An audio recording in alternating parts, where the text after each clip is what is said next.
All right, day 2. Let me move this out of the way. We're gonna be taking all this stuff out. This will need to be removed as well, the air box. But apparently the hose to the firewall, that's to your heater core, that wraps around into this flange here. It's kind of hard to see, but that flange is a failure point and tends to leak. So I ordered some parts. We're going to replace that because there was a giant puddle right there. I've cleaned it up. I used some engine cleaner. Let's take off the air box and then get a better view on what's going on in there. Yeah, sure enough, I found the leak. It is going to be that piece here with that little nipple sticking out. That plastic flange to the cylinder head is what I believe they call it. Yeah, so this flange that connects to this hose, that is the failure point. I'm looking at it now, and there is just so much. We're definitely going to replace that today.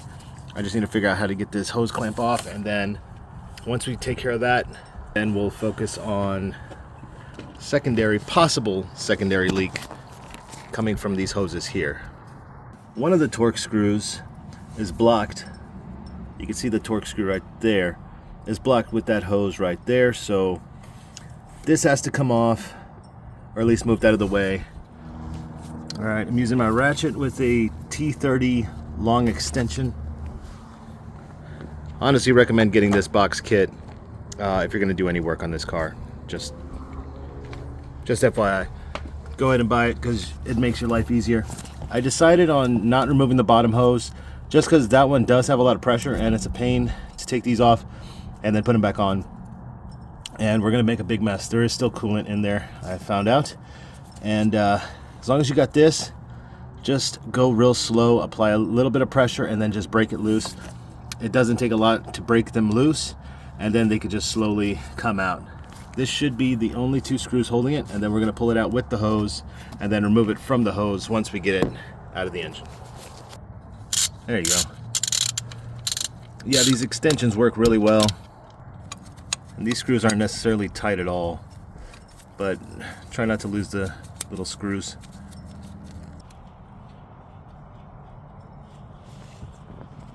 Almost lost one.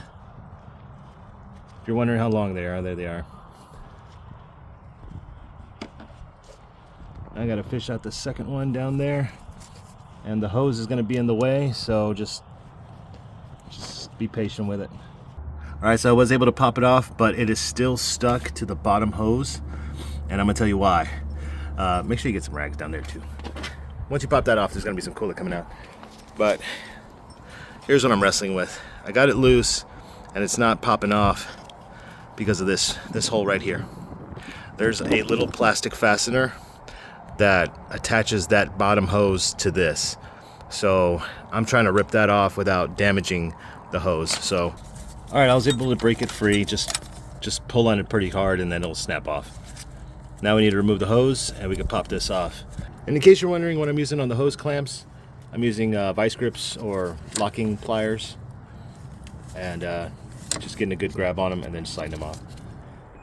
All right, so it's a good thing I checked as well. You see the old one? There's actually pieces missing off of this one, and I'll show you with the side comparison. I'm glad I checked because I was able to fish out the rest of it from inside. If I didn't do that, then I probably would have been fighting with the new one, trying to shove that one in. This is the old one. I was noticing all this. I was like, wow, that doesn't match up with this one. Where's the O-ring? Where's the, you know what I mean? And then sure enough, stick my finger back in there and I find the rest of it. And that's normal. That's just plastic, and then heat cycles. This lasted me 140,000 miles, so it's not bad. It's a failure point. It's going to fail. So we have a brand new one here. This is going to be probably good for another 100,000 miles. And leak 1 complete. I'm hoping that that's the major one. So when you do take this one out, make sure you fish out the rest and make sure there's no other fittings in there. And then of course I'm going to go in there and wipe the hole clean and make sure there's nothing else in there. Reinstall is pretty much similar to removal. I already clamped the new one to the hose. Now we just need to put the bolts in there. The bottom one might give you a little bit of trouble. Just adjust the bottom hose and just kind of force it in there. but try not to strip that bottom bolt. I would drive it in by hand first. All right, very happy about that one. That was probably, if not the most major coolant area next to a water pump failure. That is a cause for concern. So if your Volkswagen hasn't had that replaced, it should have had that replaced by now. But if you're getting close to 120,000 miles or you're finding coolant just disappearing, I would start with there. Honestly, I would advise if you're doing a water pump, go ahead and replace this while you're at it, just to avoid future problems. Side note, I hope this thing starts. I ordered a new fuel pump and well, it arrived broken. Let's see. Okay, try again. There we go. Okay. All right, so she started up. Only took about 2 cranks this time. When it was cold, it took even longer. They said that's pretty much a symptom of your high pressure fuel pump going out. So I'm pretty sure once I replace it, that won't be an issue anymore. But if you're having that issue, I'm gonna do a video on it in the future, just as soon as that part comes in. All right, so it looks like we're still leaking from the flange. I felt around it and it looks like it's not seated on there properly. So I'm gonna go back in there and just reassure that it's tight, because we are using up a lot of coolant. Before I do that, I'm gonna go pick up a bottle of G40 and we'll have to start all over again. This is one of those things that just kind of happens. Retrace my steps, and the coolant flange apparently just wasn't tight enough. I didn't tighten it all the way, and it looks like the bottom bolt may give you issues just like mine, where it feels like it is tightening up, but it isn't. So you will feel some resistance. Just take your time, and then eventually it will sit. But always make sure you start them off by hand, and that way you got a good grab on the threads. This is seated, this is tight, and let's go. Round 2.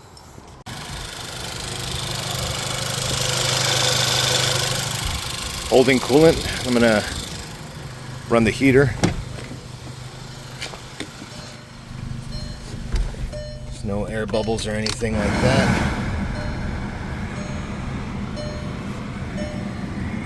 This is good.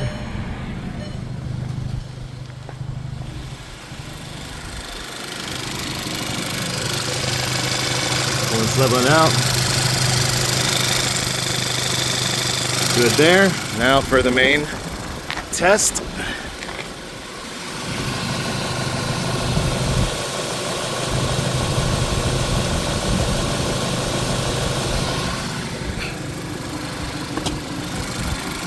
Hell yeah. I think she's good. Whoa, it's too hot. Let me turn that off.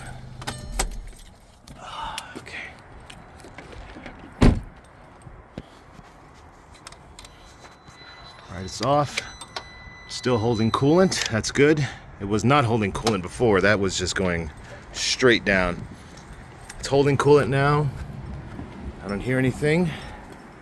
You feel the radiator pipes there. It's good. See, I would squeeze this one here, and I would hear air bubbles from the flange. That's when I knew I didn't have it tight enough.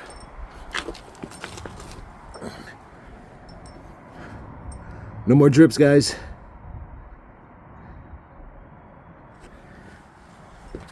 No more drips. Next video is gonna be that bad boy, and hopefully it'll fix our starting issues. All right, guys, hopefully that video helped you out with your coolant issues. Give this video a like and subscribe for more content. I'll see you in the next one. Peace.